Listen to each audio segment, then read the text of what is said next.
उन्होंने बोला कि आप ये मानो कि विष है, तो विष को आप किस कैटेगरी में रखोगे? तो उन्होंने बोला कि विष धातु दूषण का काम करेगा हमेशा, तो वो हमेशा धातु दूषण की कैटेगरी में रहेगा। अब जैसे कई लोगों को पता होगा, आज वत्सनाभ के ऊपर चर्चा हुई थी, तो इसलिए इसको मतलब इस शंका का समाधान करना बहुत जरूरी है। मैंने एक क्वेश्चन पूछा था कि त्रिदोष शमन में कौन कौन से द्रव्य आएंगे, तो एक स्टूडेंट ने आंसर दिया कि वत्सनाभ आ जाएगा।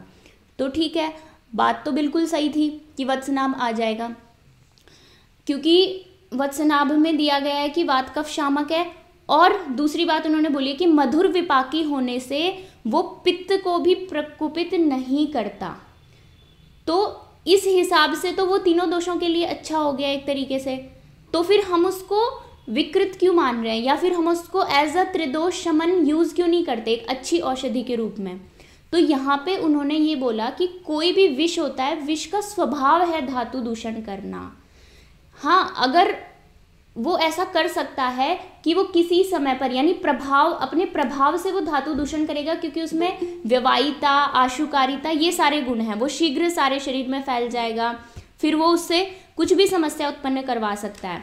और वहाँ पे एक बात, खास बात उन्होंने ये बोली कि मधुर विपाकी होने से पित्त को प्रकोपित नहीं करेगा, लेकिन ये बात नहीं बोली कि वो पित्त को शांत करेगा।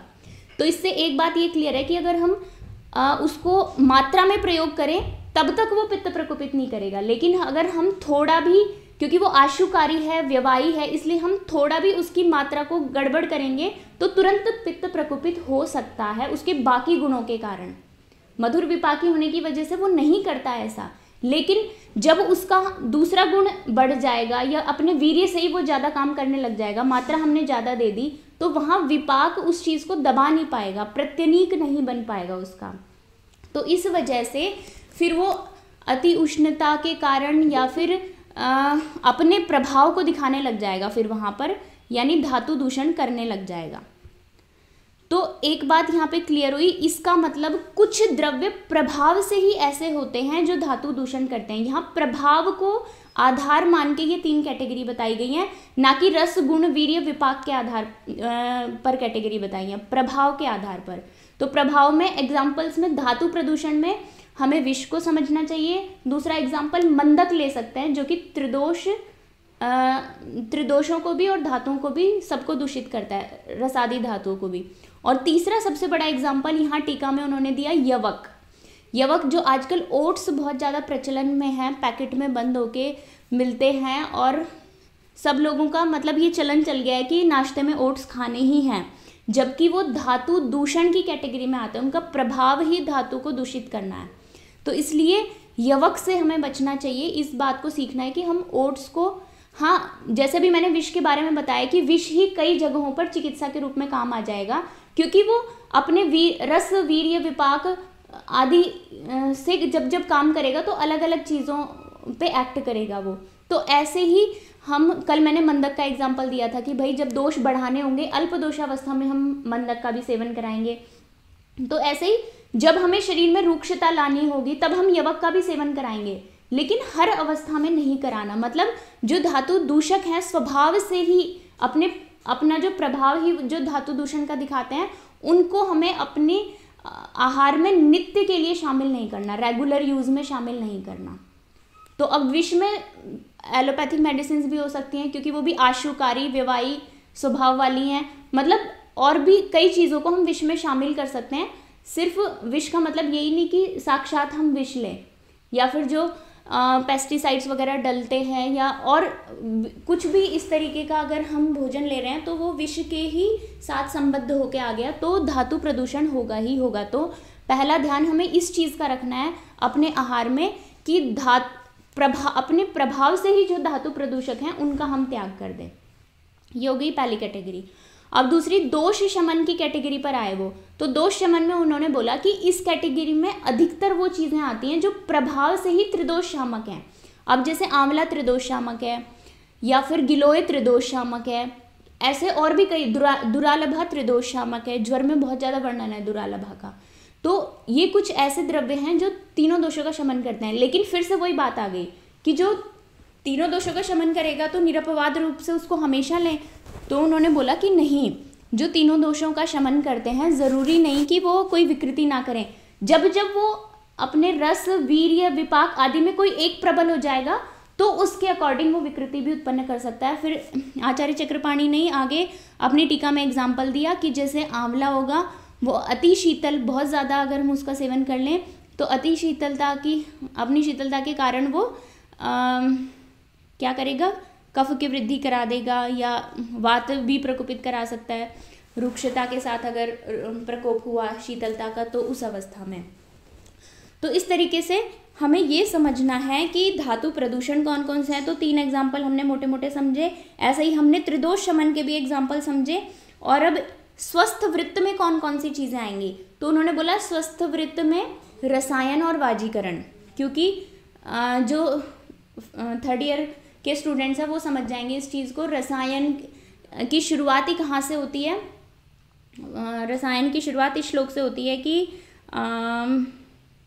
वो था ना कि जो पहला है रसायन और वाजीकरण, ये तो केवल स्वस्थस्य ऊर्जस्करम, हाँ श्लोक ये था, स्वस्थस्य ऊर्जस्करम किंचित किंचिदार्थस्य रोगनुत, मतलब जो पहले वाला है वो तो स्वस्थ की ऊर्जा में वृद्धि करता है, और उसमें रसायन और वाजीकरण 2 कैटेगरी बनाई थी। तो यहाँ पे आचार्य चक्रपाणी ने कहा कि जो स्वस्थ वृत्त के लिए प्रयोग किए जाने वाले द्रव्य हैं वो हैं रसायन और वाजीकरण। तो अब इन्होंने बोला, आचार्य चक्रपाणी ने यहाँ पे फिर से क्वेरी उठाई।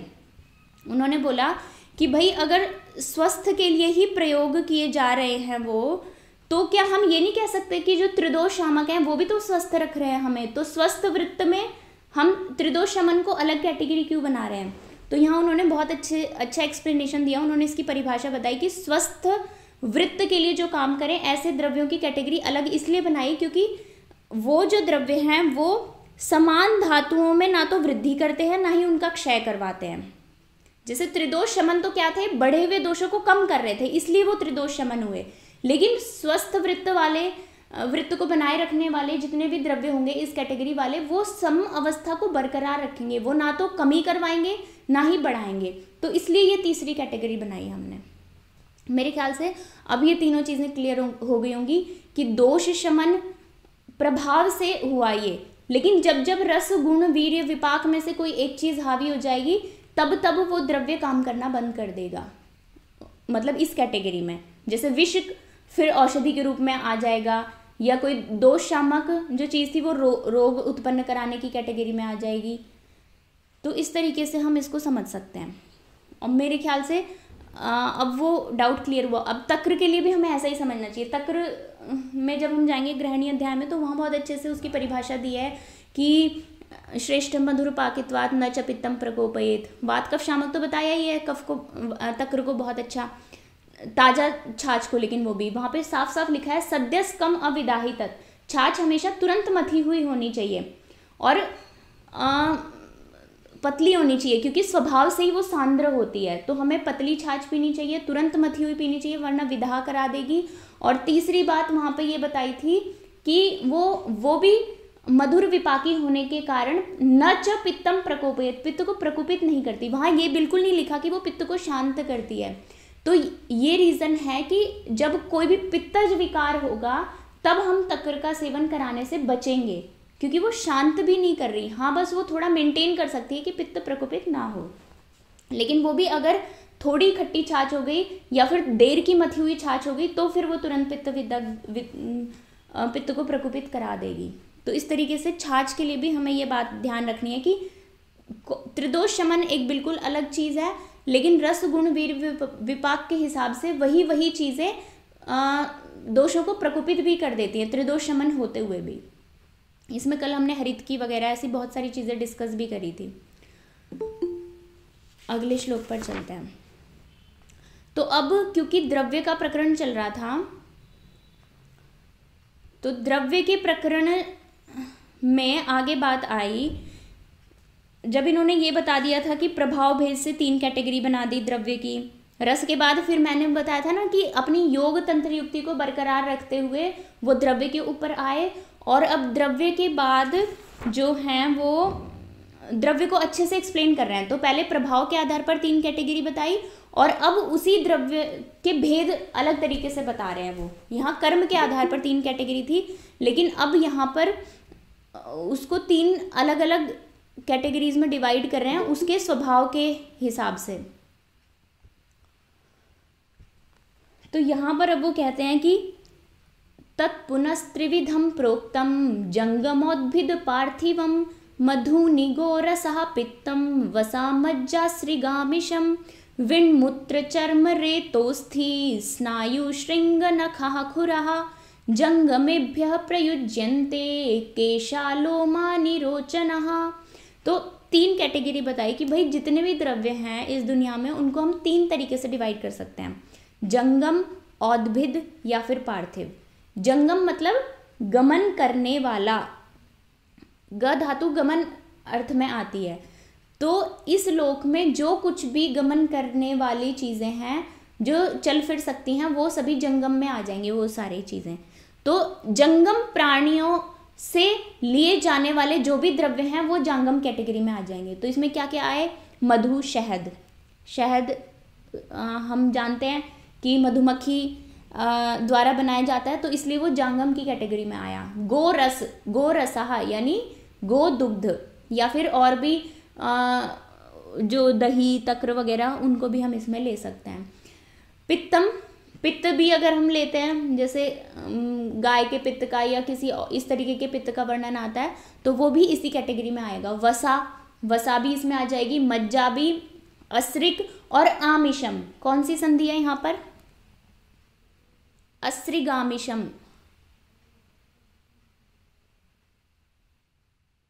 दीर्घ संधि। हाँ, समान समान वर्ण होंगे अगर दोनों तरफ। कल हमने डिस्कस किया था, इधर भी अ और इधर भी अ, तो बन गया आ। तो दीर्घ, नाम से ही पता चल रहा है, बड़ा बना रहे हैं बस हम उसको। तो ह्रस्व वर्ण को हमने दीर्घ बना दिया, तो इसलिए दीर्घ संधि। तो मज्जा, रक्त और मांस, पुरीश, मूत्र, चर्म, शुक्र, अस्थि, स्नायु, श्रृंग। श्रृंग से तो हम रक्त मोक्षण की विधा में श्रृंग का प्रयोग होता ही है।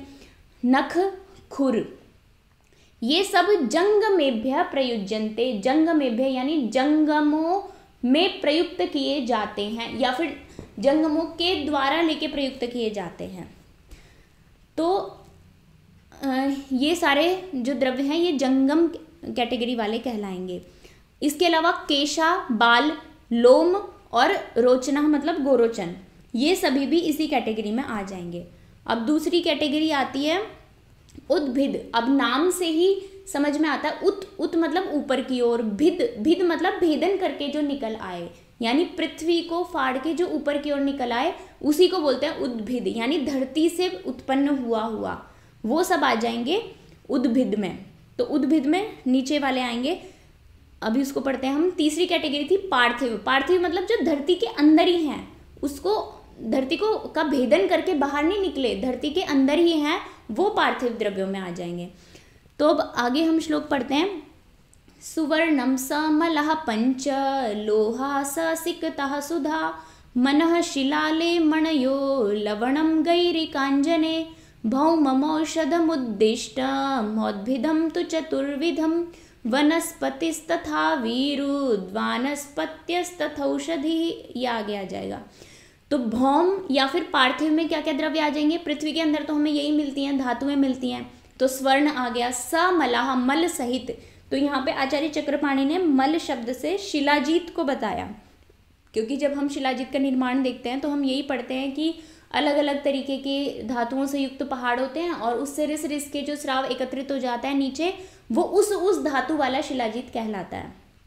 जैसे हम पढ़ते हैं ना, 6 तरीके के पढ़ते हैं, तो लोह या ताम्र या सुवर्ण शिलाजीत, तो इस तरीके से मल रूप से वो बना, इसलिए समलः से यहाँ शिलाजीत मल सहित यानी शिलाजीत सहित स्वर्ण। पंचलोहा, लोह से यहाँ धातुएं आ गई, तो रजत, ताम्र, लौह ये सब आ जाएंगे।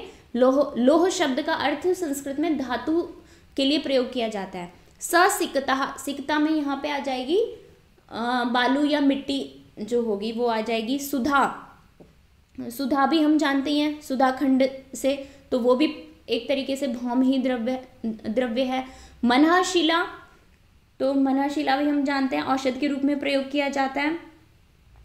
फिर उसके बाद है आले, यहाँ 2 शब्द थे, मनः शिलाले, यहाँ पे द्वितीय विभक्ति लगी, दो शब्द थे तो सॉरी द्विवचन लगा दिया, दो शब्द थे इसलिए। जैसे फलम फले फलानी, तो मनः शिलाले, शिला और आल, आल ये दो शब्द थे, आल से हरिताल माना जाएगा, तो मनशिला और हड़ताल, और इनमें संधि करी, हर हटा दिया, आल शब्द उसका पर्यायवाची बता दिया और इसमें दीर्घ संधि बना दी, तो बन गया शब्द मनःशिला और द्विवचन लगा, क्योंकि दो शब्दों को हम मिला के बोल रहे हैं तो हमें द्विवचन लगाना पड़ेगा।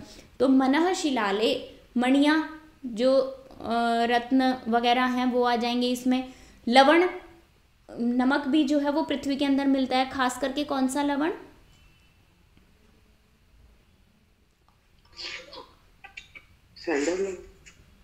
सैंधव लवण पर्वत पे मिलता है हमें। चलो अभी लवण की बात आएगी तो हम डिस्कस करेंगे इसको। कई तरीके के लवण होते हैं, कौन सा हमें कहाँ से मिलेगा? गैरिक और अंजन। तो इस तरीके से बहुत सारी चीज़ें ऐसी हैं जो हमें पृथ्वी के अंदर से मिलती हैं। तो मोटा मोटा जो कुछ भी हम चिकित्सा में द्रव्य प्रयोग कर रहे हैं उन द्रव्यों को ये कैटेगराइज करने की कोशिश कर रहे हैं कि भाई भौम द्रव्य कौन कौन से हैं, यानी भूमि के अंदर मिलने वाले या पार्थिव कह लें हम उनको, या जांगम कौन कौन से हैं जो चलने फिरने वाले जंतु हैं, उनसे हम कौन कौन से द्रव्य लेके प्रयोग में लेते हैं चिकित्सा के लिए। और तीसरी कैटेगरी आ गई हमारी औद्भिद। औद्भिद मैंने अभी वर्णन की बताया था कि पृथ्वी को भेद कर बाहर निकलने वाले। तो सीधी सी बात है कि जितने भी पेड़ पौधे हैं वो इसके अंदर आ जाएंगे। अब पेड़ पौधों को चार कैटेगरीज में डिवाइड किया। उन्होंने बोला औद्भिदम तु चतुर्विधम भौमम औषधम, यानी यहाँ तक तो हमने भौम औषधि बता दी।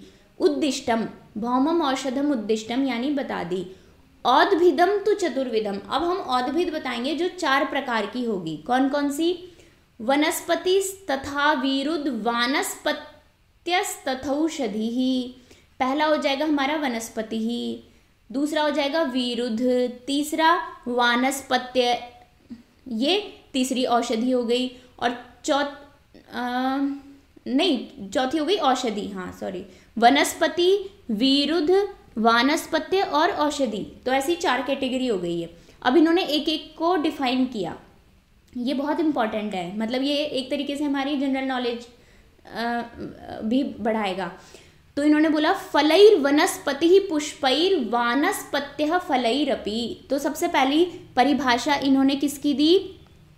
फलैहि वनस्पति, फलों के द्वारा वनस्पति जानी जाती है, यानी ऐसे पेड़ जिनमें सिर्फ फल लगते हैं, फूल नहीं लगेंगे। तो ऐसे पेड़ों में क्या क्या आ जाएगा? गूलर में फूल नहीं लगते, या बड़ का पेड़ आपने देखा होगा उसमें भी फूल नहीं लगते, सिर्फ फल लगते हैं छोटे छोटे। तो इस तरीके से इस कैटेगरी के जितने भी पेड़ पौधे होते हैं उनको हम संस्कृत की अपनी भाषा में बोलते हैं वनस्पति। उसको हम ये भी बोल सकते हैं, कोई भी पूछेगा कि वनस्पतियाँ कौन कौन सी होती हैं, तो वनस्पति नाम से अगर उन्हें ये साइंटिफिक टर्म आती होगी तो फिर वो यही बताएंगे। क्या बताएंगे? कि गूलर या बड़। उसके बाद आते हैं पुष्पैहि वानस्पत्य। वानस्पत्य हम उनको बोलेंगे जिनमें फल भी हो और फूल भी हो, यानी पहले फूल आएगा और फूल के बाद वो फल में कन्वर्ट होगा, तो वो सब आ जाएंगे वानस्पत्य में। इसको हम एंजियोस्पर्म, जिम्नोस्पर्म वगैरह से भी बहुत अच्छे से समझ सकते हैं ये चीज़, लेकिन अभी हमारे काम का नहीं है तो मोटा मोटा समझ के हम निकलते हैं। तो वानस्पत्य भी समझ में आ गया होगा। तो जैसे आम क्या है? वानस्पत्य है। या और फूल के बाद जिसमें भी फल आते हैं वो सब वानस्पत्य की। अनार में भी पहले फूल आता है लाल सा सुंदर, फिर अनार आएगा। तो इस तरीके से उसके पेड़ को भी वानस्पत्य बोलेंगे, क्योंकि उसमें पुष्पैहि फलैहि अपि दोनों चीज़ें बताई हैं। देखिए विभक्ति जोड़ेंगे हम। पहला था फलैहि वनस्पति ही, यहाँ पे एक बात पूरी हो गई। फलों के द्वारा वनस्पति जानी जाती है, के द्वारा तृतीया का बहुवचन है। दूसरे में पुष्पैहि फलैहि अपि, पुष्पों से और फलों के द्वारा, इन दोनों चीज़ों से वानस्पत्य जाना जाता है। तीसरी बात है औषध्य फल पाकांता। ये बहुत अच्छी बात है। औषध्य, औषधि हम हर उस चीज़ को बोलेंगे जिसका फल पाक, यानी फल पाक हो जाने के बाद अंतः उसका अंत हो जाए। औषध्य है औषधियाँ वो सभी होंगी, प्रथमा का ही बहुवचन है, औषधि, औषधि, औषध्य, तो वो औषधियाँ वो कहलाएंगी फल पाकांतः, जो कुछ भी फल का पाक हो जाने के उपरांत अंतः जिनका नाश हो जाए, नष्ट हो जाए। तो ऐसी क्या क्या चीज़ें हो सकती हैं जिनका फल पकने के बाद वो खत्म हो जाते हैं उनके पौधे? गेहूं वगैरह में। हाँ, गेहूँ, बाजरा, ये जितनी भी चीज़ें हैं, क्योंकि उनका पौधा पूरा नष्ट हो जाता है, लास्ट में जो डंडी बचती है उसको तोड़ के और मतलब उसको उखाड़ के और आग जलाने के काम में ले लेता है। तो इसलिए ये सभी औषधि होंगी, गेहूँ औषधि है, चावल औषधि है, बाजरा, ये सब चीज़ें औषधि में आ जाएंगी। प्रतानैहि विरुधः स्मृतः। अब चौथी चीज़ बच गई विरुद्ध। विरुद्ध में आएगा, वी जो लगा है विस्तार बता का प्रतीक है एक तरीके से। तो प्रतान, प्रतान कहते हैं फैलाव को, संस्कृत का शब्द है प्रतान, मतलब फैलाव। तो कोई भी ऐसा पौधा जो कि प्रतानैहि, प्रतानों के द्वारा जाना जाए, उसको विरुद्ध स्मृता, विरुद्ध जानना चाहिए। तो ऐसे में क्या आ सकते हैं? लताएं, बेल, वो बहुत दूर दूर तक फैलती हैं, तो ये सारी चीज़ें आ जाएंगी हमारी विरुद्ध में। तो इससे पांचवी कैटेगरी कोई नहीं हो सकती। मतलब ये जो मोटी मोटी 4 कैटेगरी बता दी, इन 4 कैटेगरी में हर तरीके के पेड़ पौधे शामिल कर सकते हैं हम, अगर ध्यान से देखें तो पहले तो इन्होंने कैटेगरी बताई अब उसी को आगे उनसे काम में आने वाले जो भी द्रव्य हैं उनको बता रहे हैं कि उनसे क्या क्या चीज़ें हैं, औद्भिद से हम चिकित्सा में क्या क्या काम में लेते हैं। तो उन्होंने बोला मूल, त्वक, सार, निर्यास, नाल, स्वरस, पल्लवा, समास कर दिया और लास्ट में बहुवचन लगा दिया। यानी इन पेड़ पौधों, फूल वगैरह की हम या तो मूल काम में लेंगे, जड़ काम में लेंगे, या त्वचा, छाल काम में ले लेंगे, सार काम में ले सकते हैं, निर्यास काम में ले सकते हैं, नाल जैसे कमल की नाल ली जाती है, स्वरस बना के ले सकते हैं, पत्तों को हम काम में ले सकते हैं, उनका क्षार बना के औषधि के रूप में दे सकते हैं, उनके क्षीर को मतलब चीरा लगा के स्नूही का क्षीर वगैरह ऐसी कई औषधियों का निकल सकता है, अर्क का, आकड़े के पेड़ का निकलता है, तो उसका हम काम में ले सकते हैं। फल को बहुत सारी औषधियाँ हैं जिनके फल काम में लिए जा सकते हैं, जैसे एग्जाम्पल गुलकंद बनाते हैं तो फूलों से बनता है। और क्या काम में ले सकते हैं? मधुक पुष्प कितना ज़्यादा काम में आता है। तो ऐसी बहुत सारी चीज़ें हैं जिनमें हम फूलों को काम में लेते हैं। भस्में बना के हम, धात की पुष्प, हाँ धात की पुष्प, हाँ, और भी कुछ ऐसा दिमाग में आए तो शेयर करते रहो, सभी के दिमाग में आ जाएंगी वो चीज़ें। फिर भस्म, केसर भी, हाँ हाँ, गुड। तो ऐसे बहुत सारी चीज़ें हम काम में ले सकते हैं। तेल बना के, मतलब इनके अलग अलग अंगों से हम तेल बना के काम में ले सकते हैं, या किसी में वैसे तेल निकलता है तो उसका भी तेल निकाल के हम काम में ले सकते हैं। जैसे सरसों है तो सरसों का तेल निकाल के इजीली हम काम में ले सकते हैं। कंटक, कांटे किसके काम में आते हैं?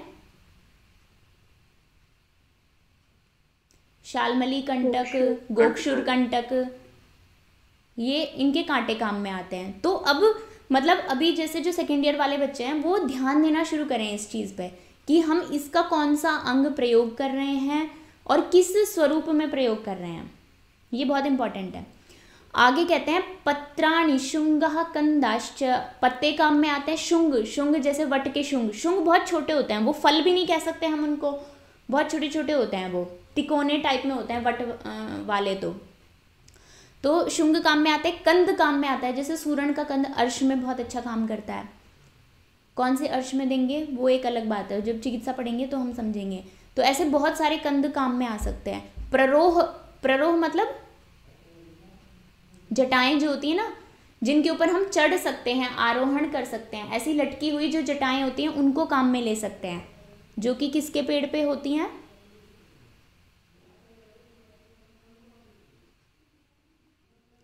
कौन से पेड़ की? बरगद के पेड़ को, हाँ, तो उनको भी हम प्ररोह मान सकते हैं। या फिर मतलब कोई, हाँ, प्ररोह का मतलब ही यही है कि जिस पर हम आरोहण कर सकें, जिसको पकड़ के। तो ऐसे कुछ भी अंग उसी स्वरूप वाले किसी और पेड़ में भी हो सकते हैं, ऐसे लटकने वाली कुछ चीज़ें, तो वो भी प्ररोह में आ जाएंगे। तो इस तरीके से औद्भिदो गणः, ऐसा ये औद्भिद गण बता दिया गया। तो द्रव्य को यहाँ बहुत अच्छे से एक्सप्लेन कर रहे हैं, क्योंकि पहले इन्होंने शरीर को आधार बना के शरीर को एक्सप्लेन किया कि भाई शरीर ही जो है, शरीर और मन ये दोनों व्याधियों के आश्रय हैं और सुख के आश्रय भी यही हैं। शरीर स्वस्थ रहेगा और मन प्रसन्न रहेगा तो ही हमें सुख मिलेगा। अब अगर हम परेशान होते हैं तो द्रव्यों से ही हम चिकित्सा करेंगे, या फिर अगर हमें सुखी भी रहना है तो किस तरीके के द्रव्य हमें कैसे प्रयोग करने हैं। तो उस चीज़ को क्लियर करने के लिए पहले द्रव्यों की डिटेल देना बहुत ज़रूरी थी कि कैसे कैसे द्रव्य हम काम में ले सकते हैं। तो ये एक बात हो गई। अब आगे चलते हैं, नया श्लोक आता है हमारा। अब उन्हीं द्रव्यों को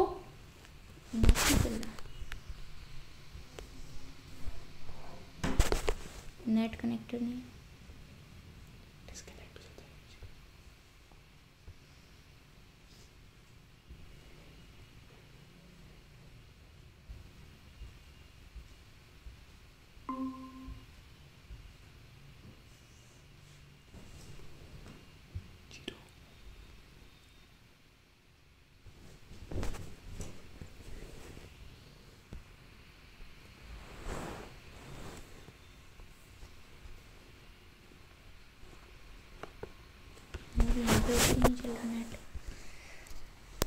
और फलिनी हो गई हमारी 19, जिनके फल काम में लेते हैं। स्मृतः जानने चाहिए।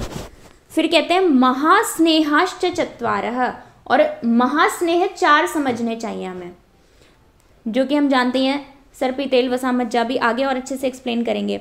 फिर इन्होंने बोला पंचैव लवणानि च, और लवण हमें 5 समझने चाहिए। अष्टौ मूत्राणि, और 8 तरीके के मूत्रों का द्रव्य के रूप में प्रयोग करते हैं हम। संख्यातानि, संख्यातानि मतलब संख्या गिनाई जाती है जिनकी, इतने बताए जाते हैं, गिनाए जाते हैं। अष्टावेव पयांसी च, और 8 ही दुग्ध बताए जाते हैं। शोधनार्थाश्च षड् वृक्षा, और शोधन करने के लिए 6 वृक्षों का भी वर्णन किया जाता है, वो भी आगे बताएंगे। पुनर्वसु निदर्शिता, ऐसा आत्रेय पुनर्वसु के द्वारा बताए जाते हैं, निदर्शित किए जाते हैं, किए गए हैं। अगली लाइन बहुत अच्छी है। फिर इन्होंने बोला य एतान वेत्ति, जो शॉर्ट में बता दिया और फिर लास्ट में कह दिया जो इन इन चीज़ों को जान ले, या जो कोई भी, एतान इन सबको, द्वितीया का बहुवचन है, इन सबको वेत्ति जानता है। विद जाने धातु है यहाँ पे, तो वेत्ति जानता है। संयोक्तुम, क्या करना जानता है? संयोक्तुम यानी प्रयोग करना जानता है। प्रयोक्तुम संयोक्तुम, सम मतलब अच्छी प्रकार से, योक्तुम योजना बना के प्रयोग करना जानता है। विकारेषु सवेदवित, वही विकारों में सफल होता है। स वह वेदवित यानी वेद का जाता पुरुष, विकारों में वह सफल होता है। तो इसका मतलब वैद्यों के लिए ये बहुत बड़ी बात कह दी कि आप इनकी प्रैक्टिस अच्छे से करो। आप लवणों को समझो, महास्नेहों को समझो, 8 प्रकार के मूत्रों को समझो, दुग्ध को समझो, और मूलिनी फलिनी द्रव्यों को समझो, और शोधन वृक्षों को समझो। तो जहाँ ज़रूरत हो हम शोधन कराएं, जहाँ आवश्यकता हो हम लवण दुग्ध वगैरह ऐसे ऐसे चीज़ों का प्रयोग करवाएं। अब आगे इन्होंने एक एक को अच्छे से एक्सप्लेन किया। तो अब कहते हैं वो, हस्तिदंती हैमवती श्यामा त्रिवृदधोगुड़ा सप्तला श्वेतनामा च प्रत्यक्षेणी गवाक्षपी ज्योतिष्मती च बिंबी च क्षणपुष्पी विषाणिका अजगंधा द्रवंती च क्षीरिणी चात्र षोडशी। तो इस प्रकार से ये 16वां द्रव्य बता दिया, क्षीरिणी तक 16 हो गए। तो पहले इन्होंने नाम बताए, फिर इन्होंने बताया कि कौन कौन से कहाँ कहाँ पे प्रयुक्त हो रहे हैं, और आखिरी लाइन में इन्होंने बोला इत्युक्ता नाम कर्माभ्याम मूलिन्यः, यानी जो मूलिनी द्रव्य थे वो हमने 2 तरीके से बताए, नाम की सहायता से भी और कर्म की सहायता से भी। यानी हमने पहले सबके नाम बताए, देखिए शुरू की 4 लाइनों में इनके नाम है, हस्तिदंती, हेमवती, श्यामा वगैरह, और बाद की 3 लाइनों में इनका कर्म बताया है कि कौन कौन सी मूलिनी क्या कर्म करेगी।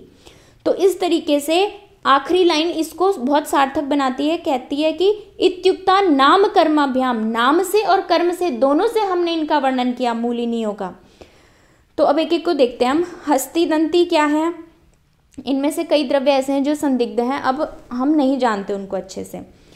तो आचार्य चक्रपाणि ने उसको बोला बृहत फला गोडुम्बा इयमेव नागदंती भण्यते। उनका कहना है कि नागदंती भी इसी को भण्यते कहा जाता है। फिर हेमवती को इन्होंने वचा कहा, तो वचा तो वामक होगी, नाम से ही हम समझ गए। फिर श्यामा, श्यामा को आचार्य चक्रपाणि ने बोला कि श्यामा श्याम मूला त्रिवृत। त्रिवृत दो तरीके का होता है, एक श्याम और एक श्वेत, श्वेताभ जो होता है, तो दोनों तरीके, अरुण भी बोलते हैं उसको, अरुण और श्याम। तो इस तरीके से जो श्यामा है उससे तो श्याम मूल वाली त्रिवृत समझनी चाहिए, और दूसरे त्रिवृत शब्द से हमें जो दूसरा भेद था अरुण वर्णी त्रिवृत वो समझनी चाहिए। चौथा है अधोगुण। अब अधोगुण मैंने ढूंढने की कोशिश की, भाव प्रकाश में भी नहीं है। अधोगुड़ा शब्द को इन्होंने आचार्य चक्रपाणि ने प्रद्धदारक शब्द से बताया है, तो आप भी देखना इसको, कुछ इसके बारे में मिले तो मेरे को भी बताइए। सप्तिला, सप्तिला वैसे भी अभी आगे आएगा कल्पस्थान में। तो चर्म कषा इन्होंने बताया। श्वेता, श्वेता श्वेत नामा, श्वेत नाम से अपराजिता को कह दिया इन्होंने। प्रत्यक्ष श्रेणी गवाक्षी अपि, प्रत्यक्ष श्रेणी से दंती समझना चाहिए हमें, और फिर एक हो गया गवाक्षी। फिर आते हैं हम बिंबी। बिंबी के लिए आचार्य चक्रपाणि ने बहुत अच्छी बात बोली, उन्होंने कहा बिंबी ओष्ठोपम फला। बिंबी का फल पौधा देखा है किसी ने? लता होती है उसकी, फैली रहती है और तिकोने से पत्ते होते हैं उसके, जैसे गिलोय होते हैं ना, मतलब वैसी तो नहीं कह सकते पर थोड़ी थोड़ी शेप वैसी होती है। तो उसके जो फल होते हैं वो बहुत ही रेड कलर के होते हैं। तो आचार्य चक्रपाणि ने बोला बिंबी ओष्ठोपम फला। ओष्ठ होठ लाल होते हैं, तो होठ के समान वर्ण के जिसके फल हों, ऐसी बिंबी पौधा ऐसा होता है। पतंजलि का कोई स्टूडेंट होगा तो पतंजलि में लगी है, पंचकर्मा वाले एरिया के पास में फैली हुई है नीचे नीचे।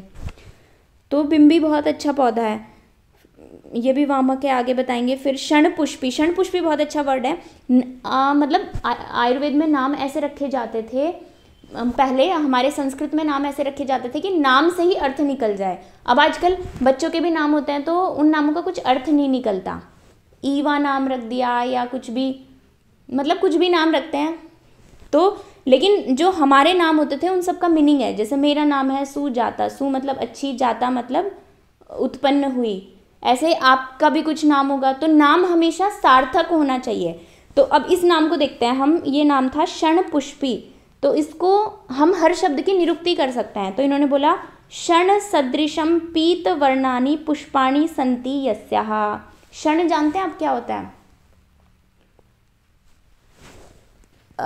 हमारे यहाँ राजस्थान में तो उसकी वो बनाते हैं, चारपाई बनाते हैं, बहुत ही पतला होता है और उसको गूंथ गूंथ के, येलो कलर की चारपाई आपने देखी भी होगी, वही सन होता है और वो पीले कलर का होता है। तो इन्होंने बोला कि उस सन के जैसी पीले वर्ण वाले जिसके फल हों वही क्षणपुष्पी है। तो भाव प्रकाश में खैर इसका वर्णन है, पर ये बहुत पॉपुलर पौधा नहीं है, लेकिन हाँ नाम से इसका लक्षण हमें जरूर समझ में आता है, तो कभी हम इसका पौधा समझ सकते हैं कि कैसा पौधा होगा। फिर उसके बाद बिंबी हमारा हो गया। ज्योतिषमती तो हम जानते ही हैं, बिंबी, क्षणपुष्पी और विषाणिका। विषाणिका से आवर्तनी या मरोड़ फली जिसको बोलते हैं, वो पौधा विषाणिका से आता है। फिर आगे इन्होंने बोला कि क्षणपुष्पी च बिंबी च छर्दने हैमवत्यपि, यानी तीन चीजें छर्दने, यहाँ पे सप्तमी का एक वचन है, फिर से वमन कराने में सहायक हैं तीन चीजें। कौन कौन सी चीजें? क्षणपुष्पी जो मैंने अभी बताया, जिसका पीत वर्ण का पुष्प होगा, क्षण के सदृश पुष्प होगा वो, बिंबी, और तीसरी आ जाएगी हमारी हैमवती। ये तीन चीजें वमन कराएंगी। श्वेता ज्योतिषमती चैवा योज्या शीर्ष विरेचने। योज्या मतलब प्रयोग करने योग्य है, किसमें? शीर्ष विरेचने। शीर्ष मतलब उत्तमांग जो है उसके विरेचन में, तो नासा द्वार से ही हम विरेचन कराएंगे। तो इसमें दूसरे नस नहीं आएंगे, जैसे तर्पण नस वगैरह, विरेचन नस से कराएगा ये। तो यानी ये जो दो औषधियाँ हैं ये विरेचन कराने के काम में आएंगी। एकादशौ अवशिष्टायाः, तो ये तो मोटी मोटी उन्होंने 3 और 2 5 3 वमन की बता दी और 2 बता दी शिरोविरेचन की। बची हुई एकादशा 11 जो बच गई, क्योंकि टोटल 16 थी, 5 काम में आ चुकी। अब जो 11 बची अवशिष्टा, फिर से दीर्घ संधि आ गई, एकादश अवशिष्टा, एकादश जो बची हैं, यह जो प्रयोज्य ता विरेचने, उनको विरेचन कराने के काम में लेना चाहिए। और देखते भी हम त्रिवृत को, और दोनों तरीके की त्रिवृत आ जाती हैं उसमें, दंती द्रवंती वगैरह, ये सब विरेचन ही कराते हैं। तो मूल रूप से पंचकर्म को अभिप्रेत करके मूलिनी और फलिनी द्रव्य बताए, फिर विशेष रूप से शोधन कराने वाले द्रव्य भी बताए बाद में, लेकिन मूलिनी फलिनी को भी कैटेगराइज किया पंचकर्म कराने वाले द्रव्यों की कैटेगरी में। अब फलिनी ही शृणु, आओ अब फलिनी को सुनो, फलिनी के बारे में जानो अब आगे। फिर कहते हैं, फिर से अनुष्टुप छंद होगा, शंखिन्यथ विडंगानि त्रपुषम मदनानि च धामार्गवमथेक्ष्वाकु जीमूतं कृतवेधनम आनूपम स्थलजं चैव क्लीतकं द्विविधं स्मृतं प्रकीर्या चोदकीर्या च प्रत्यक्पुष्पा तथा भया अन्तः कोटरपुष्पी च हस्तिपर्ण्याश्च शारदं कम्पिल्लकारवधयोः फलं यत्कुटजस्य च। इस तरीके से यहाँ पे 19 फलिनी गिना दिए। इसमें भी वही पैटर्न को अपनाया, जैसे पहले उन्होंने बोला ना नाम कर्माभ्याम, नाम भी बताया और फिर उनके कर्म भी बताए, ऐसे ही यहाँ पर पहले नाम गिना दिए इन्होंने 82 श्लोक तक। अब आगे कर्म पे आ गए, ये धामार्गवम अथेक्ष्वाकु, यहाँ से इन्होंने कर्म बताया। तो नाम में हम देख लेते हैं, शंखिनी से इन्होंने श्वेत भूना औषधि बताई है, नहीं जानते हम इसको आजकल। विडंग तो हम जानते ही हैं, त्रपुष हम जानते ही हैं, विडंग का फली हम काम में लेते हैं ना, फलिनी, इसीलिए इसका नाम है फलिनी। विडंग की मूल कभी भी काम में नहीं लेते, विडंग का फल जो काली मिर्च जैसा होता है। त्रपुष खीरा अगर हम माने तो त्रपुष वो भी फल रूप में ही होता है। मदन आनी चाहे, मदन का भी फल यूज करते हैं। तो नाम में ही अर्थ है, पहला मूलिनी, उनकी मूल, जैसे त्रिवृत की मूल काम में ले रहे थे, बाकी जितने भी थे मूल वगैरह काम में ले रहे थे, और यहाँ इनके फल काम में लेंगे, तो मोटा मोटा बता दिया। वैसे बहुत सारे प्रयोज्यांग थे, पर मूलिनी फलिनी करके पंचकर्म में कैटेगराइज कर दिया इनको। अब इसमें बाकी तो आप समझ ही जाएंगे, धामार्गव इक्ष्वाकु वगैरह, कल्पस्थान में बहुत अच्छा वर्णन है इनका, जीमूत कृतवेदन आगे पढ़ेंगे हम। बस इसमें क्लीतक को लेके संदेह रहता है। आनुप स्थलजम चैव, जलज और स्थलज ऐसे 2 तरीके के क्लीतक आते हैं। तो आचार्य चक्रपाणी ने यहाँ क्लीतक को यष्टि मधु ही बोला, और इन्होंने कहा कि जो यष्टि मधु है, मुलेठी है, वही क्लीतक है यहाँ पे। लेकिन हमने कभी नहीं पढ़ा कि वो विरेचन कराएगी, क्योंकि आगे क्लीतक को इन्होंने बताया कि ये विरेचन कराता है। तो चक्रपाणी ने इसको यहाँ पे क्लियर किया, उन्होंने बोला अस्य तु यद्यपि सुश्रुते मूलम प्रशस्तम, और हाँ दूसरी बात ये कि हम उसको मूल के रूप में काम में लेते हैं, मतलब वामक होती है वो, और उसकी जो डंडी है वही काम में लेते हैं। लेकिन यहाँ इन्होंने बोला कि भाई फलिनी में क्यों लिख दिया फिर उसको, तो इन्होंने कहा मूलेन एव व्यवहार है, व्यवहार में भी हम उसके कांड को ही काम में लेते हैं। तथापि विरेचनम प्रति यष्टि मधुद्वयस्यापि फलम एव प्रशस्तम जेयम, तो वो ये कह रहे हैं कि यष्टि मधु का फल जो है वो विरेचन कराएगा। हम यहाँ पे कह ही नहीं रहे कि आप उसके प्रचलन में जो कांड है वो लो। चक्रपाणी ने इसको ऐसे एक्सप्लेन किया, लेकिन मैंने भाव प्रकाश जो चुनेकर जी वाला है वो पढ़ा, तो उन्होंने वहाँ पे इस चीज़ को डिनाई किया है, मतलब उन्होंने ये फल वाली बात नहीं लिखी हुई जो चक्रपाणी की टीका है।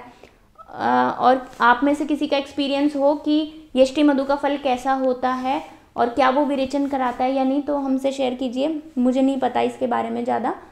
लेकिन चक्रपाणी ने ऐसा लिखा है कि भाई जो कांड है उसको तो आप चूसने के काम में लो, या वमन के टाइम पे आप प्रयोग में लाओ, वमन कराएगी वो, लेकिन उसी यष्टि मधु का जो फल है वो विरेचन कराएगा। लेकिन जो ये पुस्तक है चुनेकर जी वाला भाव प्रकाश निघंटू, उसमें उन्होंने बोला है कि क्लीतक यष्टि मधु नहीं है, वो कोई दूसरी ही औषधि है। तो वहाँ उन्होंने ये लिखा है कि इसके बारे में अभी संदेहास्पद है, ये हम जानते नहीं है, इसको और क्लियर करने की ज़रूरत है।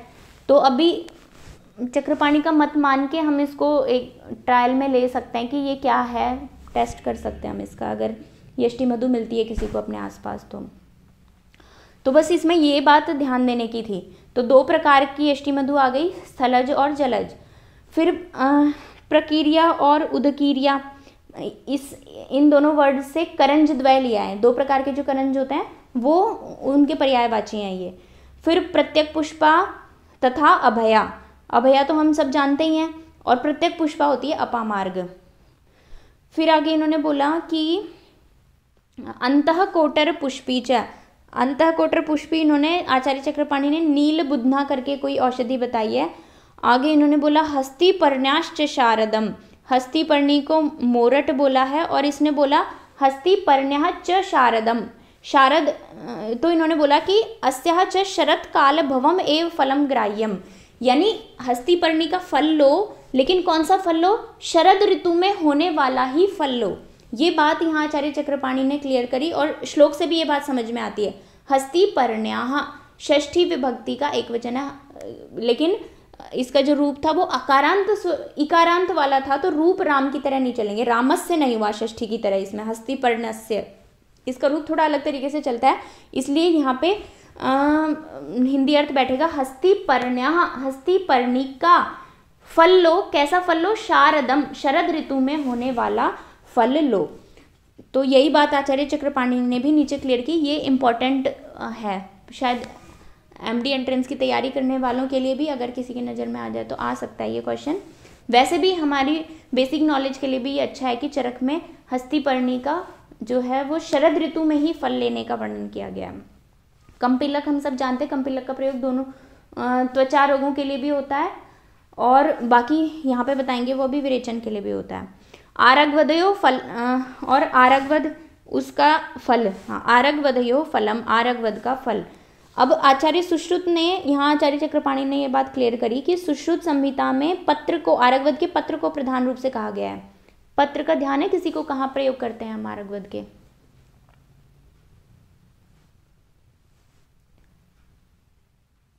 आरगवद के जो पत्ते, अमलतास के जो पत्ते हैं, कुष्ठ में उसका बहुत ज्यादा वर्णन है, लेप के रूप में प्रधानता से वर्णन आया, आप कुष्ठ खोल के देखना एक बार, तो उसका काफी वर्णन है आरगवद के पत्रों का।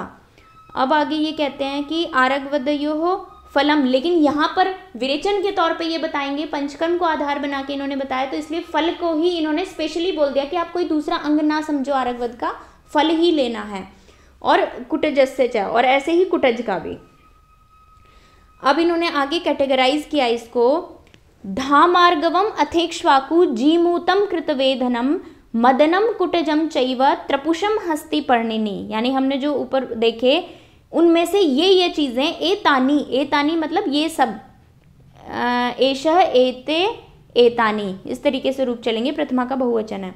ये सब वमने चैव योज्यानि, वमन में प्रयोग करने चाहिए, और किस में करने चाहिए, आस्थापनेषु च, और आस्थापन में प्रयोग करने चाहिए। कौन सी संधि है, योज्यान्यास्थापनेषु च, अब तो समझ में आना चाहिए तुरंत।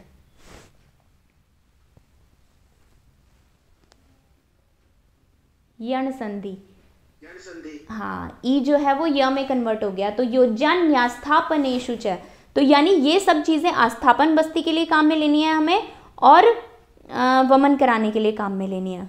अधिकतर वमन वाले द्रव्य आस्थापन बस्ती में डाले जाते हैं, क्योंकि आस्थापन बस्ती थोड़े रुक्ष स्वभाव की होती है, इसीलिए ये रूल भी है कि आस्थापन को हमें लंबे टाइम तक, जो 30 बस्ती वाला जो होता है उस शेड्यूल में नहीं चलाना, क्योंकि वो अधिक रुक्षता उत्पन्न कर देती है। तो जब भी हम द्रव्य देखेंगे तो आस्थापन के और वमन के कुछ कुछ मिले जुले द्रव्य, मदन फल का बहुत ज़्यादा प्रयोग होता है आस्थापन बस्तियों में, तो मिले जुले से मिलेंगे ये द्रव्य। अगला वर्ड बहुत इंपॉर्टेंट है संस्कृत की दृष्टि से, नस्तः प्रच्छर्दने चैव प्रत्यक पुष्पा विधीयते।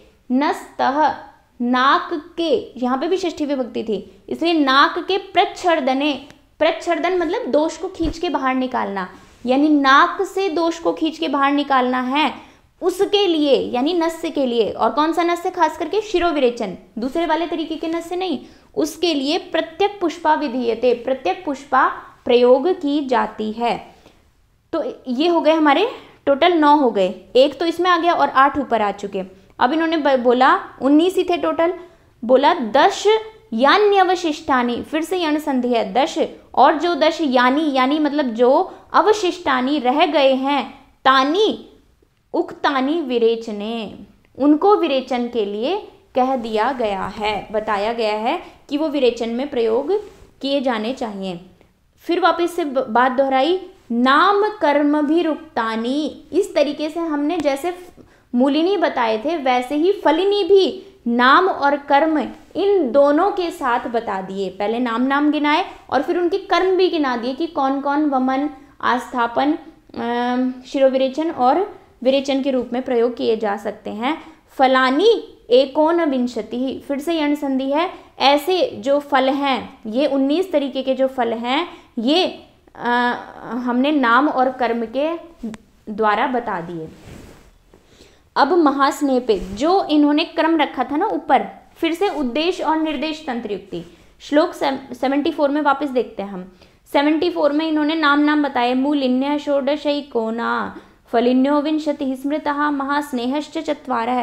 तो जैसे जैसे नाम, यहाँ सिर्फ नाम गिनाए थे, अब यहाँ पर उनकी डिटेलिंग कर रहे हैं, तो ये निर्देश तंत्र युक्ति हो गई। फिर से वो उद्देश्य तंत्र युक्ति थी, नाम मात्रेण वस्तु संकीर्तनम उद्देश्य, सिर्फ नाम बोल के छोड़ दिया जाए, पर उसके तुरंत बाद अगले ही श्लोक से डिस्क्राइब भी करना शुरू कर दिया, इसलिए निर्देश तंत्र युक्ति श्लोक नंबर 77 से लागू हो जाएगी।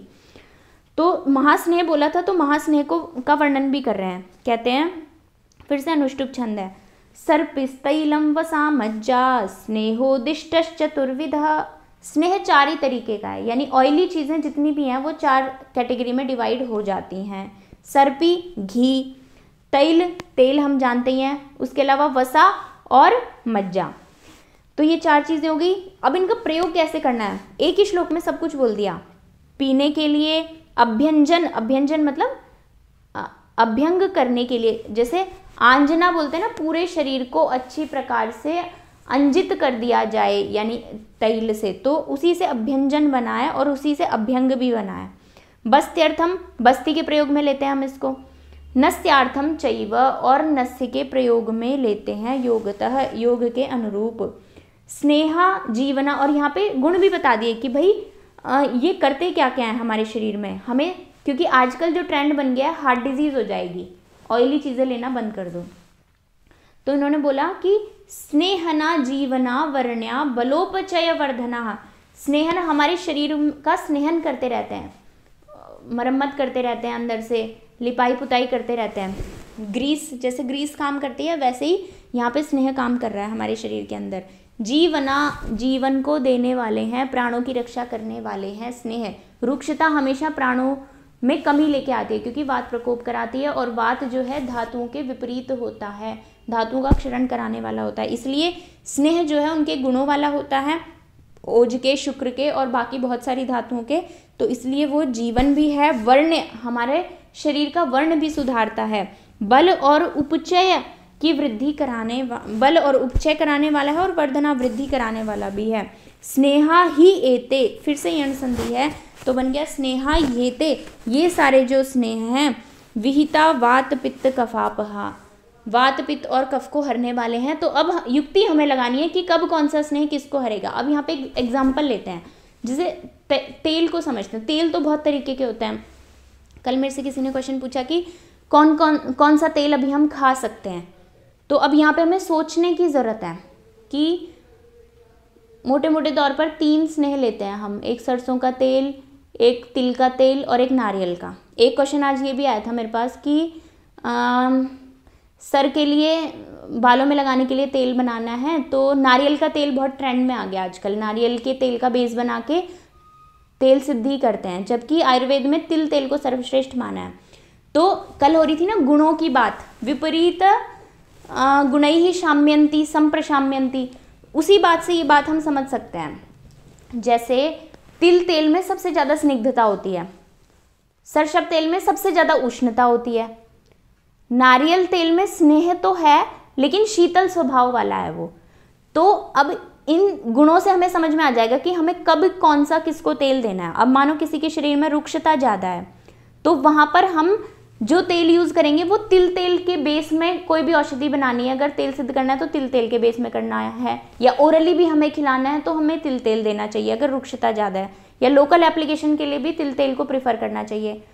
अब किसी को ठंड बहुत ज़्यादा लगती है, सर्दी में कई लोग ऐसे होते हैं कि वात कफ प्रकृति वाले होते हैं, उनको सर्दी ज़्यादा लगती है स्वभाव से ही, तो उनमें अभ्यंग करा सकते हैं हम सरसों के तेल का।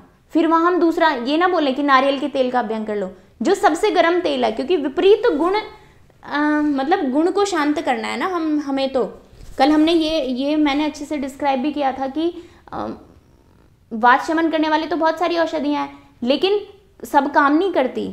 कुछ भी ऐसे ब्लाइंड हम देते हैं तो जरूरी नहीं कि उसके रोग की शांति हो जाएगी। रोग की शांति तभी होगी जब हम गुण पहचाने कि वात कौन से अंश में प्रकोपित है, उसका कौन सा गुण दूषित है, और फिर उस गुण के विपरीत वाली औषधि दें।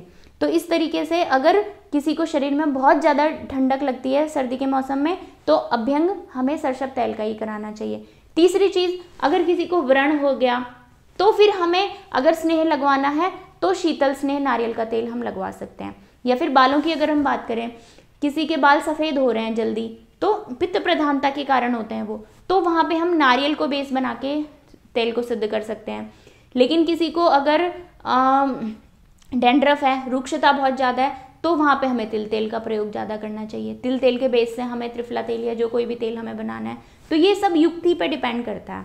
यहाँ पे इन्होंने छोटी सी बात बोल के छोड़ दी, स्नेहा ही एते च विहता वात पित्त कफापहा। वात पित्त और कफ को हरने वाले हैं, लेकिन ये तो हमें पता है ना कि कौन सा ऑयल या कौन सा घी किसको हरेगा या किसको ठीक करेगा। अब इसको अगर आप डिटेल में पढ़ना चाहते हो तो ओरली, जैसे लोकली तो चलो हमने बात कर ली, अभी थोड़ा मोटा मोटा समझ लिया कि कौन सा तेल किसको बढ़ाएगा, लेकिन ओरली भी एक बहुत बड़ा क्वेश्चन है कि हम बहुत ज़्यादा तेल का सेवन करते हैं, सब्जियां जब बनाते हैं तो घी को यूजुअली प्रेफर नहीं करते हैं। तो इसके लिए हमें गुण देखने पड़ेंगे। जो स्नेह अध्याय है उसमें घृत के और तेल के अलग अलग गुण बताए हैं। तो जैसे योनि विशोधन के लिए तेल का वर्णन है, या फिर अगर हमें जो बॉडी बिल्डिंग का अगर किसी को शौक है तो वहाँ पर हम तेल का प्रयोग करवा सकते हैं। शरीर में स्थिरता लाने के लिए तेल काम करेगा, लेकिन अगर हमें बुद्धि बढ़ानी है, वर्ण अच्छा करना है, ओज की प्राप्ति चाहिए, तो फिर हमें घी को ही प्रेफरेंस देनी चाहिए। तो इस तरीके से हमारा पर्पस भी हमें पता करना है कि हमें क्या चाहिए, दोनों चीज़ें हमें ध्यान में रखनी है। तो ये गुण और हम आगे पढ़ लेंगे, अभी आएंगे तब, लेकिन एक थोड़ा सा आइडिया मैंने आपको दे दिया कि कैसे हमें स्नेहो महास्नेहो को समझना है। आगे चलते हैं, अब लवण पे आते हैं। तो लवण की स्टोरी भी इंटरेस्टिंग है। कुछ लवण हमें पता ही नहीं है। जैसे सबसे पहले इन्होंने शुरुआत की, सौवर्चलम सैंधवम च विडमोद्भिदमेव च सामुद्रेण सहैतानि पंचस्युर्लवणानि च। लवणानि पंचस्यु, 5 लवण कहे जाते हैं।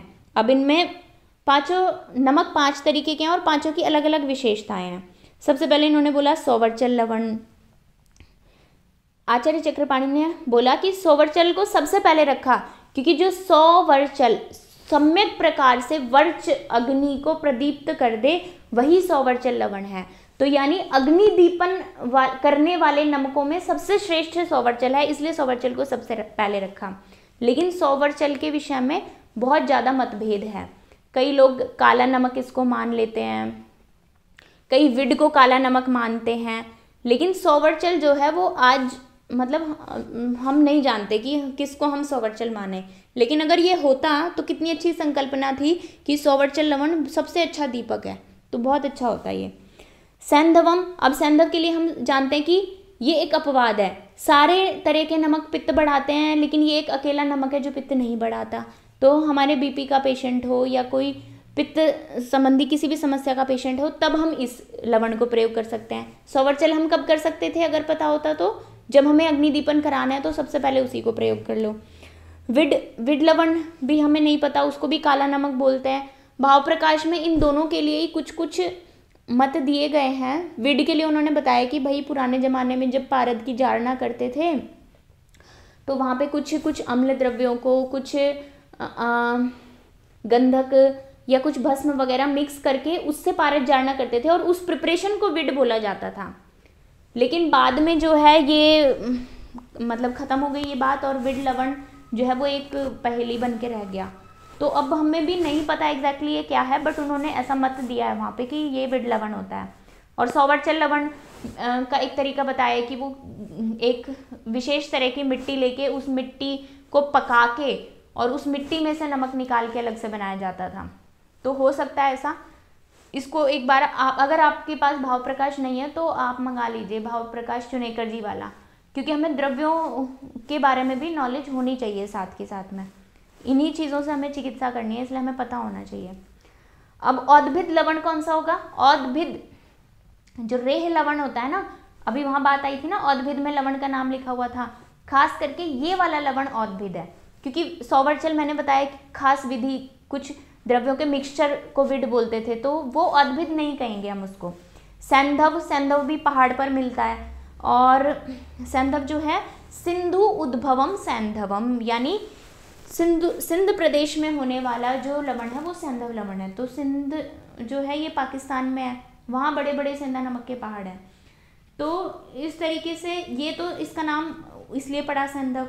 विड लवण मैंने आपको बताया कि कैसे एक खास तरीके से प्रिपरेशन को बोलते थे। औद्भिद यानी जमीन के अंदर से जो निकला हुआ है, तो रेह नमक भी बोलते हैं इसको। सांबर झील, अगर राजस्थान से कोई है तो वो जानते होंगे सांबर झील के बारे में। वहाँ से जो नमक निकाला जाता है, ऊसर मिट्टी है वहाँ पे, तो औशर लवण भी बोलते हैं उसको। ऊसर भूमि से निकलने वाला लवण है, तो इसलिए वो खास करके औशर लवण है और उसी को औद्भिद लवण बोलते हैं। तो ये बहुत खास बात थी, इसको आप आज के बाद याद रखना कि औद्भिद लवण सारे नहीं है। औद्भिद लवण सिर्फ कौन सा लवण है? रेह नमक या औशर नमक भी उसी का नाम है, और जो भूमि से निकाला जाता है, सांबर झील वगैरह से भूमि के अंदर से जो प्राप्त किया जाता है, सिर्फ वही लवण औद्भिद है। फिर एक लवण हो गया सामुद्रेण, जो समुद्र से प्राप्त किया जाता है। इस प्रकार से स्युः पंच स्युः लवणानि च, ये 5 प्रकार के लवण हैं। सामुद्रेण सहितानि यानी समुद्र सहित। तो मेरे ख्याल से लवण की स्टोरी इंटरेस्टिंग थी। 5 तरह के लवण आप ध्यान रखो कि कौन कैसे बनता है। कई बार हमसे क्वेश्चन पूछ लेते हैं कई लोग कि सौवर्चल क्या है, विड क्या है, हमें नहीं पता होता। और औद्भिद सबसे खास चीज़ थी कि जो झीलों से, जमीन के उससे बनाया जाता है, जमीन के अंदर से निकाला जाता है, वो औद्भिद लवण है। आगे अब इनका प्रयोग बता दिया, बहुत ही अच्छा। आलेपनार्थे युज्यन्ते स्नेह स्वेद विधौ तथा। आलेपन वर्ड सबसे पहले बोला, कल भी हमारी इसके बारे में चर्चा हुई थी। जो उपनाह है, उपनाह स्वेद जब करते हैं तो प्रचुर मात्रा में उसमें लवण डालते हैं। तो आलेपन में लवण का बहुत अच्छा यूज है। और कोई लेप आपको ध्यान है जिसमें नमक का प्रयोग किया गया हो? सालवण उपनाह स्वेद। हाँ, सालवण उपनाह स्वेद हो गया। और युवान पिडिका में जो आचार्य सुश्रुत ने जो बताया ना लेप, उस लेप में सैंधव लवण पड़ा हुआ है। तो यहाँ पर, वहाँ पर भी सैंधव लवण है। तो कोई इसको प्रयोग करके देख सकते हैं आप लोग कि सेंधा नमक डाल के युवान पिडिका पे ले करके कैसा रिजल्ट आता है। मैंने अभी तक ये प्रयोग नहीं करवाया है, पर मेरे ध्यान में है कि इसको कराना है कभी ना कभी। तो ये एक चीज़ है। उसके बाद स्नेह स्वेद विधौ तथा, स्नेहन के लिए और स्वेदन के लिए इसका प्रयोग कर सकते हैं। स्नेहन के लिए कब करते हैं हम इसका प्रयोग? खास करके नमक का तमक श्वास में, या जैसे छाती में कफ जम जाए तो कुछ मत करो, सरसों का तेल गर्म करो। जैसे मैंने बोला कि विपरीत गुण वाला तेल यूज करना है, औषधि यूज करनी है। सरसों का तेल अति उष्ण होता है और हमें जमा हुआ कफ निकालना है। सूखी खांसी हो या जमी हुई खांसी हो, कई बार लोगों को डाउट होता है कि निमोनिया ना हो जाए, और इस कोविड के टाइम पे तो लोग बहुत ज़्यादा डरे हुए हैं। तो वहाँ शीतलता है अंदर, हमें गर्मी लेके आनी है। तो सिर्फ सरसों का तेल गर्म करना है, उसमें नमक डालना है, उसकी छाती पर मालिश करनी है, या नमक की जगह हींग भी डलवा सकते हैं हम रोगी को, तो तुरंत जो कफ है वो पिघल जाएगा। तो इस तरीके से स्नेहन में यानी अभ्यंग में प्रयोग किया जाता है इसका। और किस में प्रयोग किया जा सकता है?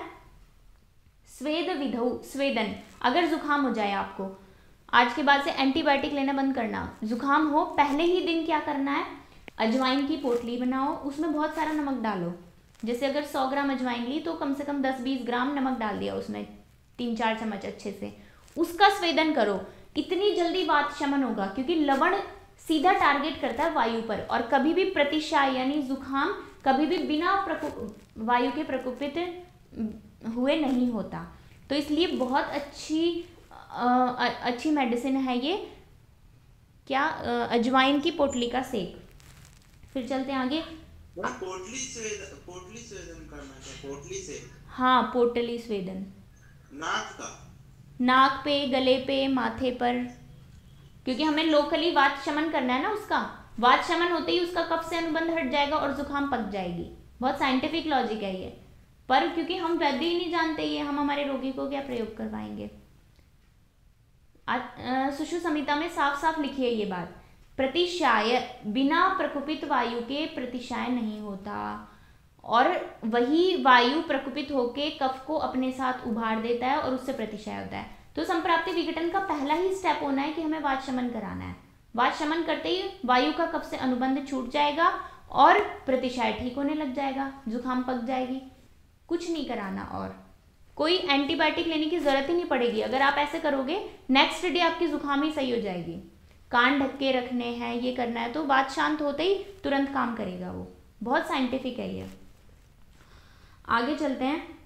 आलेपन में, हाँ मैम इसका रेफरेंस कहाँ पर है, अजवाइन और नमक की पोटली जो आपने बताई? ये तो मैं खुद ही यूज़ कराती हूँ। रेफरेंस तो सुश्रुत में बताया है कि इन द्रव्यों से स्वेदन कर सकते हैं, बट ये कॉम्बिनेशन एक, क्योंकि लवण कभी भी हम डाल देते हैं ना तो तुरंत वात शांत होता है, और अजवाइन के जो गुण हैं वो भी वात कफ शामक है, तो ये बहुत अच्छा काम करता है। ये कॉम्बिनेशन यूज़ कर सकते हो आप भी,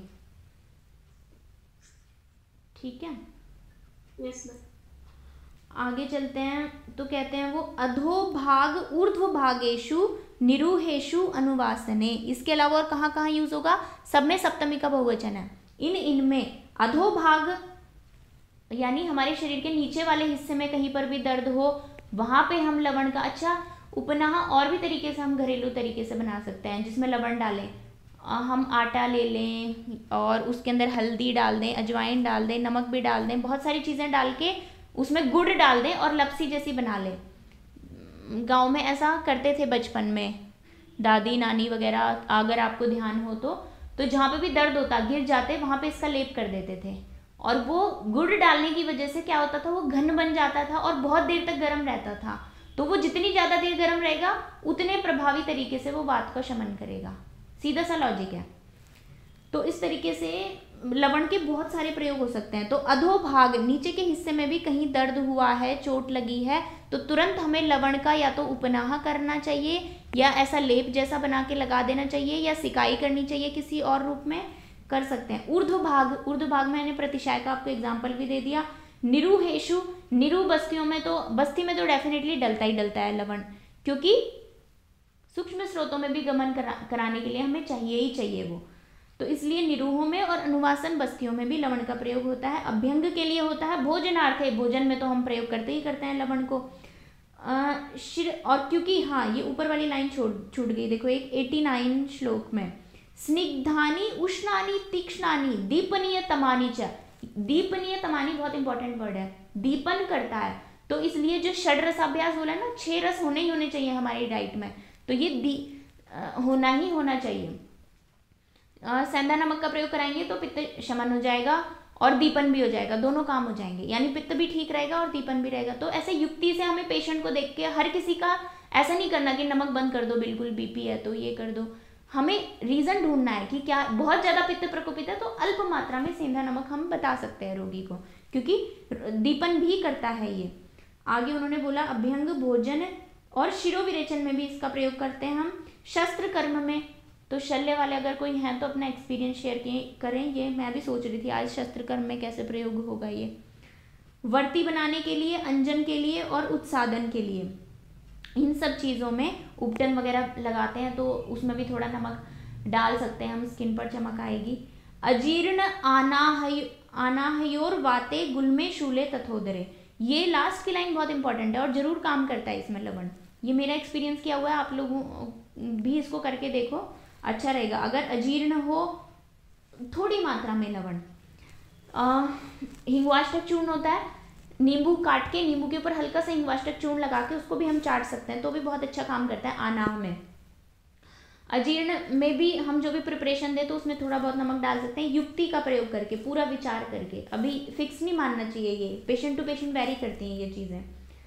वात में, गुल्म में, शूल में और उदर में, इन खास करके मेन इन बीमारियों में लवण का हमें प्रयोग करना चाहिए। उक्तानी लवणानी, इस प्रकार से लवण बता दिए गए हैं। तो यहाँ पे हमारे लवण खत्म हो गए। कल हम मूत्र और दुग्ध के बारे में पढ़ेंगे जो कि बहुत इंपॉर्टेंट है। तब आज थोड़ा एक आइडिया आ गया होगा कि हमें स्नेह क्यों खाना चाहिए। स्नेह के कितने अच्छे गुण हैं, स्नेहन, जीवन, वर्ण, बल, उपचय, वर्धना, बहुत इंपॉर्टेंट गुण है जिसकी हमें ज़रूरत है। और ऐसे ही लवण के भी बहुत इंपॉर्टेंट गुण है, कितनी उसमें प्रयोग होता है, दीपनीयतम है, स्निग्ध भी है, उष्ण भी है, तीक्ष्ण भी है, तो उसकी भी हमें ज़रूरत होती है। स्रोतोशोधन के लिए भी ज़रूरत है ही है। तो ये क्लियर हुआ होगा। द्रव्यों को अब अच्छे से डिटेल में बता रहे हैं इस चैप्टर में। कल मूत्र और दुग्ध पढ़ेंगे और आगे का देखेंगे। कोई और डाउट हो तो पूछ सकते हैं।